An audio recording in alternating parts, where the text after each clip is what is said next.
Bambote na bino balance na biso ya chaîne le peuple d'abord TV na pesi bino Bambote partout et zomi bino na tango ya lelo et je vous souhaite aussi déjà bonne fête bonne année vraiment et là mon bino ça dépend na ba côté bozali na ba commune bozaleli na ba pays peu bozali. Ce matin ici, je ne serai pas la seule sur ce plateau, je serai accompagnée avec mon invité. À tout à l'heure, vous allez lui connaître, vous allez faire connaissance avec lui, mais c'est déjà une personne avec qui on a déjà pu faire les analyses concernant la politique. Aujourd'hui encore, vu que 2023, on a qui causé là. Et comme pour ponami il y a ba président soit il y a ba représentation et il y a ba représentant na biso na mboka Congo démocratique donc déjà 2023 s'annonce et avec lui qu'on va parler de cela sur ce plateau. Bonjour mon Mboka Joël.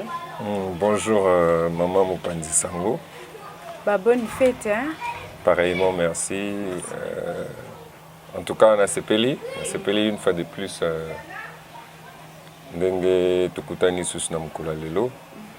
C'est vraiment un réel plaisir pour moi. On a participé à téléspectateurs, on a vu sur beauté, voilà quoi. Merci.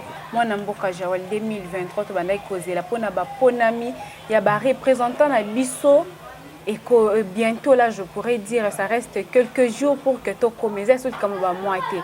Comme quelques jours. Déjà, tout le monde a qui le 24 plutôt décembre, c'est un certain samedi. Oh, babana qui balance qui déjà pour l'enrôlement. Mais tu as remarqué qu'il y a des photos. Oh, bateau, bah, qui n'a pas mais au bateau, bateau, et ça vraiment clarté. Donc, je ne sais pas si dit à quoi. La machine, ça m'a bien ou comment. En tout cas, merci beaucoup pour cette question. C'est vraiment une question qui est en train de se poser partout. Et pas bande Konabiso, Congolais, tant que qui nous a ma carte. Moi je pense que tant que tout ça qui nous émission l'autre fois, Naibisakio, ils a pas si mingi kozalana senimoko oyo ils a instrumentalisé. Ce sont deux personnes, en l'occurrence de monsieur Kadima, Azam ta domaine où on a été. Mais comme Isaac n'a pas makambu ya politique et jouer là-dessus, ndé ba nommé ndenge boyebi ndenge ba nommé wana. Mais ils a passé. S'il vous plaît. Vrai, ozo continuer non mais c'est quand il m'a même tazo kanga ba tuba photo wana tena ba nini est-ce que na tout le commune toza nango donc yem tazo kanga tena ba province aussi ezayete et ça batu oyo ba passer qui par test pour que si réellement les gens là seront capables de faire la service et puis bazaki retenir voilà problème ni waniza wapi atayo. Merci beaucoup. Naibisakio bamakambo et kokoma. Pourquoi? Tant que bazu mutu oyo même téléphone na yemoko aibi ko sale la montée. Batie liboso machine, liboso ordinateur parce que c'est une personne qui a été recommandée par telle ou telle autre personne. Ça les tests mon fantaisiste pour preuve comment pendant le test il faut que OK photo faut cadran ou place à photo. Mais yo au kangi mutu photo et bimi place à combo. Et pour preuve, yemoko seni atindi sous expert sur terrain pour ba meka ko revoir ba problème wana. Je vous jure. Awa na lemba awa bande comme sous va faillir que se battre na ba agent seni. Oh. Mais je vous dis problème ni long ne bi ma vie. Abi mais avec cette carte j'irai prendre l'argent à la banque comment? Et l'ongeza très flou. Tu as vu déjà que carte de lecteur ça déjà battu mais il y a cette fois-ci dans monde c'est l'équipe. Il faut kotia batu oyo baza ba expert na matière wana. Batu oyo ba ebi makambu opération de saisie. C'est plus simple.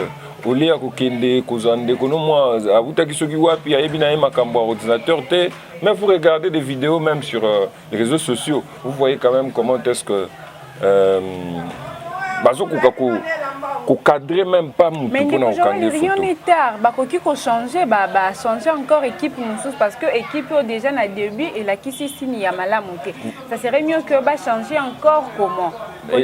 Et ça n'andeko Joël te muta okendo changer mais opinion na yo pe. Voilà. Ce que moi je peux proposer est que va revenir na case de départ malgré les temps eza penza li sous-souté va revenir na case de départ pour recruter les gens qui feront bien le travail.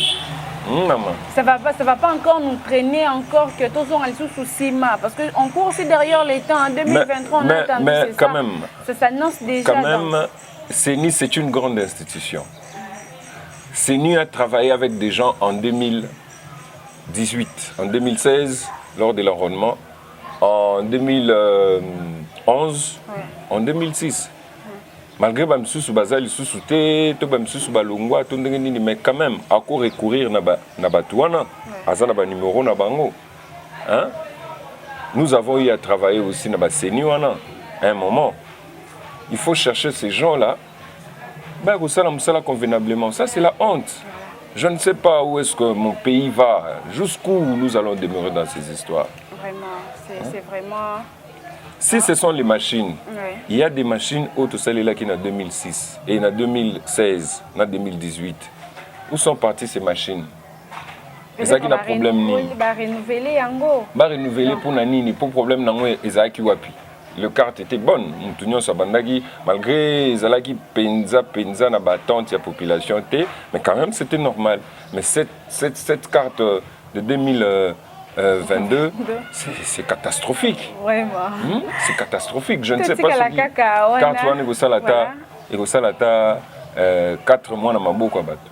Voilà tout ce que la kawana makambo aseni ndeko kadima kazadi oyazali représentant ya CENI bandeko ya PPRD na niveau ya Benu na landaki yango na internet que balingi te ndeko kadima na équipe na yeba poursuivre pour ba élection balobi eza équipe moko fabriquée pona yo ozo soutenir bango ou bien loko balobi eza faux eloko balobi ndeko mopanzi sango mama na ngai Bazan a raison. Mais moi, je suis quelqu'un de réel et de concret. Pépère Dazan a leçon à occuper cette société. Il y a parmi les partis autant que Bazagi na pouvoir instrumentaliser les institutions en agnoso, politiser yango. Alors que ça institution indépendante. Bazan a leçon à occuper ça. Mais en dépit de tout, CENI, Oyo, Yakadima, Oyo Ndeko, Chilombo, Acheli Biswango, avec sa dictature noire. Je vous dis, c'est une CENI qui ne doit pas être. Qui ne doit pas être, parce que c'est une CENI montée de toutes pièces pour l'intérêt de M. Chilombo.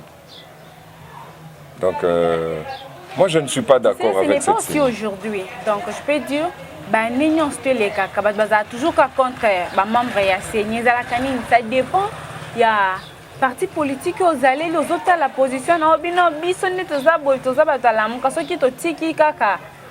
équipe biso toko se retrouver té PPRD petali biso pe tozaba soki totiki équipe IDPS pe atana ba intérêt né ko bolinga ba tiango baba composer équipe wana selon nini comment dirais-je nini politique n'a voilà selon le membre il y a ba parti politique n'a bino comment parce que on va prendre les gens mais vous n'êtes toujours pas d'accord sur ça.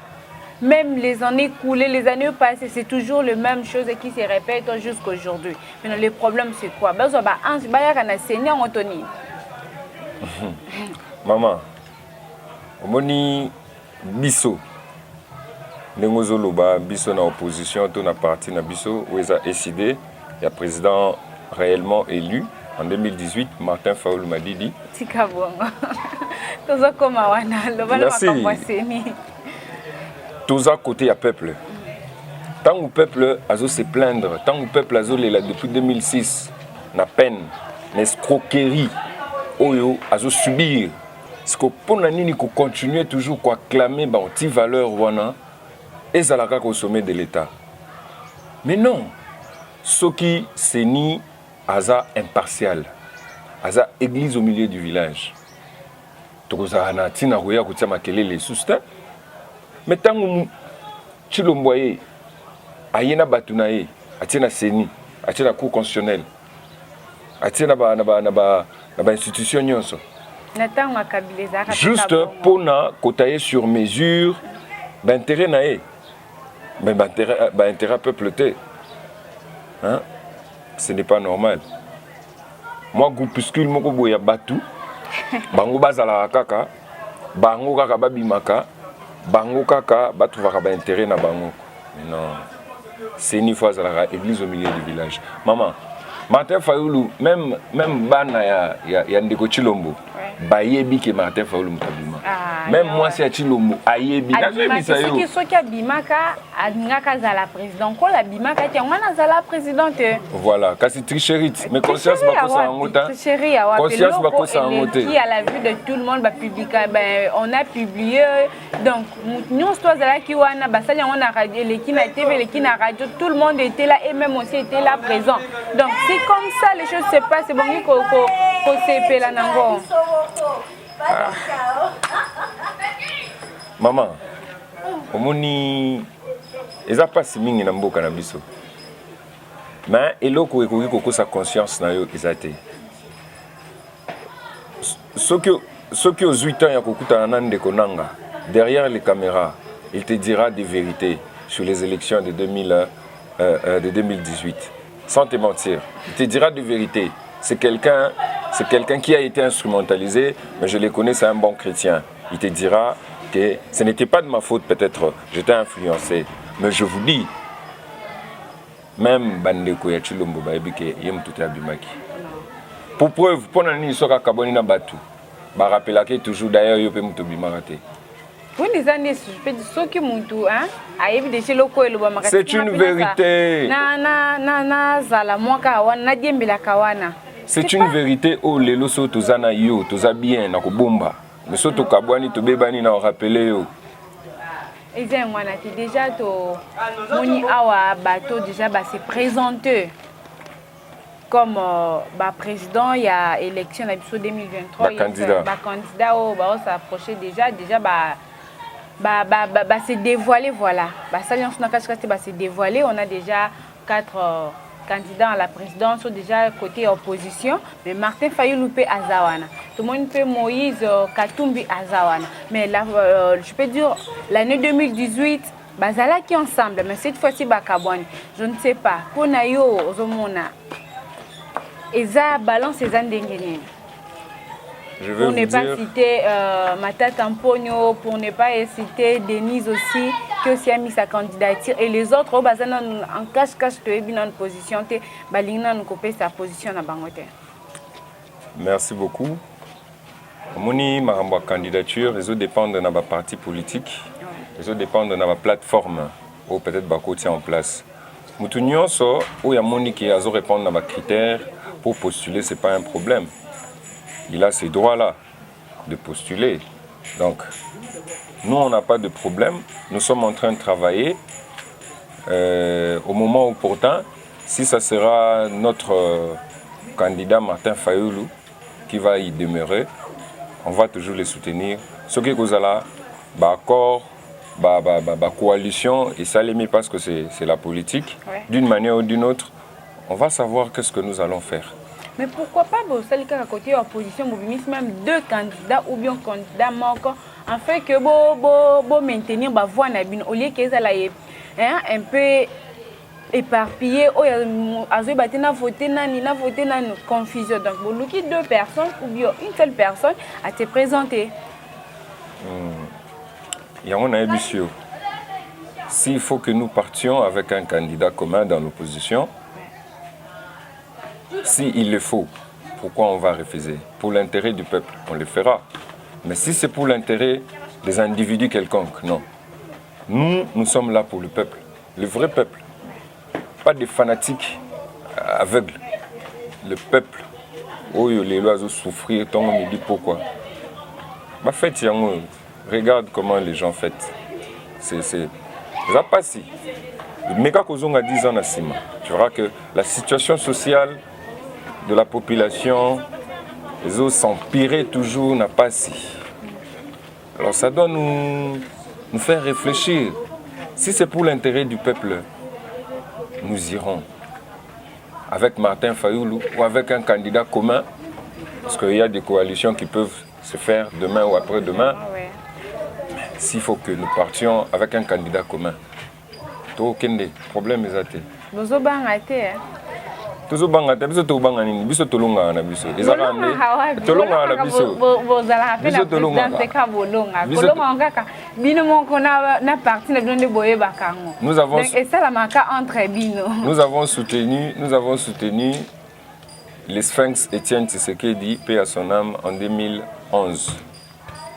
Azalaki, oh non, il ne peut pas, mais aujourd'hui là, il n'est pas là, tu dis que tu l'as soutenu. Si on peut te lander, il vient à total, voter. C'est ça le peuple congolais. Madame, tu as envie à Rondimaïte, mais mon toi Koufa. Au moins, Madame, peut-être. Bon, c'est terrible. Madame, peut-être au éviter. Au moins, en 2011, décidé parce que c'est des Salimine en 2009. En 2011, Tozagi Nassimaya Etienne Tshisekedi. Nous l'avons voté massivement. Et ce qui période douana aux Akina Nkolande la Makambangote, je vous informe que Etienne Tshisekedi a été élu président de la République. Mais nous connaissons ce que la CENI de Ngoï Mulunda a fait en 2011. Mais je vous informe. Non, moi mon problème n'est pas dit. Avec Martin Fayoulou, nous avons donné notre voix à Etienne Tshisekedi. Vous avez fait aussi la même chose avec Etienne Tshisekedi. Avec Etienne Tshisekedi, je ne parle pas de Félix Tshisekedi. Oui, c'est ça, je parle d'Etienne Tshisekedi, les Sphinx. Et puis pour votre information encore, Martin Fayoulou, c'est le fils idéologique et politique d'Etienne Tshisekedi. Voilà. Et alors, qu'est-ce qui a fait que Alongwa n'a eu de PES? Non, Martin Fayoulou n'a jamais été d'élu de PES. Ouais. Sauf que notre parti était allié à l'UDPS lors des élections. Nous avons voté pour Etienne Tshisekedi Wamulumba en 2011. Excusez, en 2011. Voilà. Donc, tout ce que vous allez peut-être Yangambu Mususute, ce qui n'est puis tout ce que vous avez eu des pestés. C'est ce que vous avez eu des pestés. On était dans l'opposition. Nous l'avons soutenu parce que c'était notre candidat de l'opposition. Voilà. Et alors, pour la candidature, il y a Moïse Katumbi, tu dis quoi?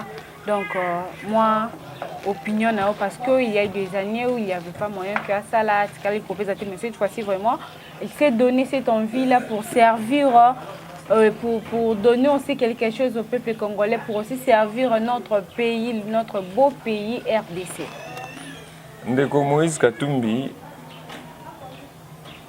bon, Azan a droit naïe, il s'est dit congolais. Il s'est dit congolais, c'est-à-dire qu'il n'est pas congolais. Il s'est dit congolais, parce que nous avons 3 formes d'acquisition de la nationalité en RDC. Ouais. Quand quelqu'un s'est dit qu'il est congolais, tout le monde a un attend à Kabila Bakanga qui est passeport, même c'est là qui est passeport congolais naïe. Sur ces points, donc, il faut éclaircir biso, ce que c'est congolais, toi c'est congolais té. Pour bakanga qui est passeport, mais yem tazong c'est là passeport congolais. Mais pour la candidature naïe, si il remplit les critères pour être candidat président de la République, c'est pas un problème qu'il se présente. C'est la lutte, c'est la guerre. Où ils sont loyaux. Na terrain, ils sont sur Trobunda. Ce qui a mon makasi, bon, problème est mais je vous informe. On a un problème. Oui, vous allez chercher de vases et moyens comment vous pouvez s'en sortir pour que vous allez lire. Mais plutôt acceptable comme président ici dans notre pays. Mais le problème est que est-ce que vous allez répondre aux besoins du peuple congolais? C'est ça. Il ne faut pas toutefois voir seulement vos intérêts personnels, mais aussi il faut regarder ce pays. Au Moni, tu votais déjà 3 fois. Namboko, tu votais déjà 3 fois. Ça veut dire que tu as commis la maturité dans ma élection. Maintenant que vous votez 3 fois, on a toujours comprendre que la situation sociale de la population, il y a peuple congolais qui a changé. Ça doit nous interpeller. Donc, bateau union soit nous au monde. On va travailler à Kabila, on va travailler à Chilombo. Ce sont des gens où il faut que tu aies Mpanzi. Il faut que tu aies Mpanzi. Ils sont à la base, il n'y a pas de beaucoup. Il faut travailler avec des gens où ils ont un souci à la population. Où ils ont une politique à proximité de la population. Et ça, c'est politique, il y a un commissariat qui est fanatique, les gens Mbelibino, vous pouvez 1000 francs, le bikuna buena polo na loso. Bon mikolo va polezo et coton dakala mingi. Nous continuons toujours kaka kolobela makambu ya mboka Congo démocratique. RDC na biso notre beau pays tolinga makasi pour na évolution. On a déjà avant to koma na maponami tolingi déjà to banda kosolola likambo pote conscience ya jeune ou bien ya tato ya maman moko azala fanatique te ya mutu moko mais apona mutu oyo azomona ke la personne là c'est là elle sera plutôt idéale pour na évolution ya mboka Congo. Ndeko Joël nazongelo lisusu moni cette fois-ci vraiment ndenge président de la République Félix Antoine Tshisekedi a lancé que jeune ignorance tout a qui déposer candidature naie pour na mapona mais tant que député que soit mais tout moni pe que ba jeune ebele ba tie ba nini ba candidature na bango po na yo. Merci beaucoup pour la question oyo. Eza ndeko Chilombo te mutalobi. Eza ba jeune de mutu ba lamuki. La jeune Balamuki, Baïbisaki est Moukoula Koutanaki na Bango, on a parlé du peuple. Baïbisaki, cette fois-ci, tu as voté les sous-Bao, tu as voté qu'il faut sauter. Parce que depuis que tu as voté Bango, tu as un changement de mon côté. Cette fois-ci, biso moko ba jeune peut toujours côté na makambango, biso peut toujours postuler, biso peut photo bima ba député. Comme ça, nous allons servir notre pays. Et ça, c'est kaka ba tuana kaka, Bango kaka, yé mokaza député national. Aza député provincial, Aza ministre, Aza sénateur, Até ba suppléant naïe, Até bananaïe, Até bandekonaïe. Tu vois que ce sont des personnes au bazar d'intérêt, moi comme aboum na bango. Il y a ma famille na bango. Quand ils parlent du peuple, ils font allusion à leurs femmes, leurs enfants, leur famille. Mais ngai na yo, bazoka ne sauter. Parce que pourquoi la situation ne s'améliore pas? Ça ne s'améliore pas. Pourquoi la situation sociale du peuple congolais? Toujours mérité ni. Et rien ne marche. Dites-moi qu'est-ce qui marche dans ce pays. Rien, absolument rien. Tous les baraka, là, bonne année, bonne fin de l'année. C'est particulier, climat bien. Mais regardez, c'est la sécheresse. On a toujours continué avec ces gens là-bas. Tout voté Bango sous 5 ans. On souffre encore comme ça. Balobara, l'avenir appartient, la jeunesse est l'avenir de demain. Mais on était jeunes. On est jeunes. Demain, c'est ça. Demain, on sera vieux. Oui. C'est quoi? Tous ceux qui là-bas, on a mis sur la passe, bango pe baya nango, après batika yango, tout le baraka jeunesse, donc tout le baraka jeunesse, le tikali nango ka moi.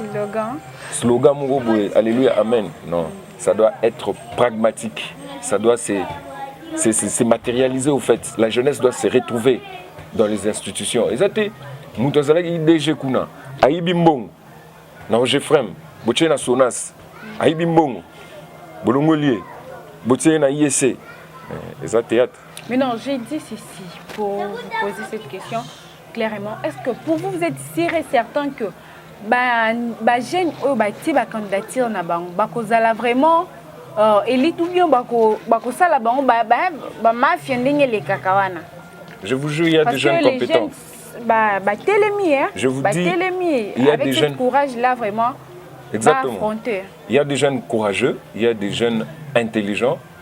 Il y a des jeunes qui peuvent aider ces pays à se développer dans plusieurs secteurs. Il y a des jeunes qui sont en train, dans leurs propres moyens, d'innover, pour entreprendre, Mais oyo ba candidat biso bazo koka ko aider bazo bloquer bango. Nakenda ba conférence belé. Ozotala ba innovation ba jeunes congolais bazo sala. Mais ba kolinga ko soutenir yete parce que baza na ba intérêt na bango moko bona ba expatrié. Ba yebi ke j'aurai autant de pourcentage sur qui te contracter un marché sur quelque chose. Akosunga yo tende konae. Voilà. Donc ces gens-là doivent partir, laisser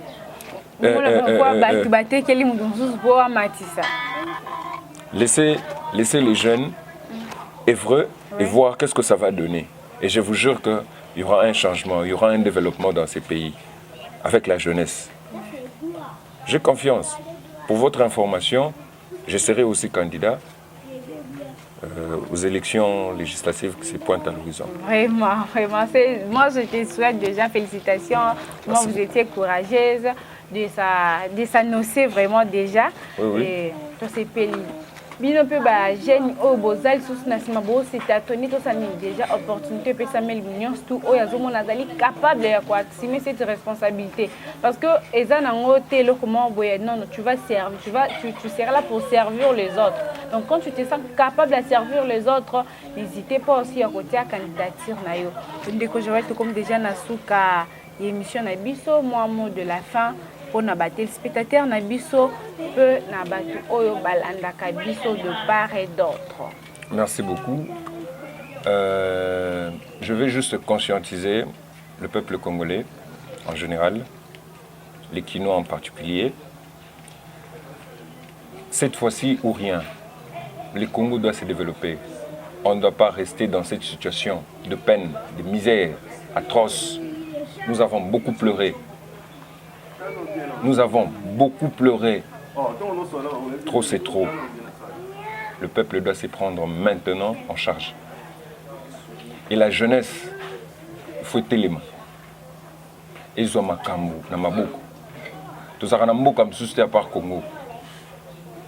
Tous les gens qui sont à part Congo, mboka na biso yango. Alors, ba oyo nanu ba s'enrôler te, bokendo s'enrôler. Le seul moyen de sanctionner ces malfrats qui sont au sommet de l'État, c'est de les sanctionner par la voie des élections. Tolingi lisusu bango te bakende. Tolingi bango atamukete. Congolais nyonso azwa conscience. Congolais nyonso leloyo à comprendre qu'est-ce qui est plus important dans son pays. Ceux qui toujours continuent à la distraire. Les pays vont encore s'embourber dans une situation plus pire qu'aujourd'hui. Je crois,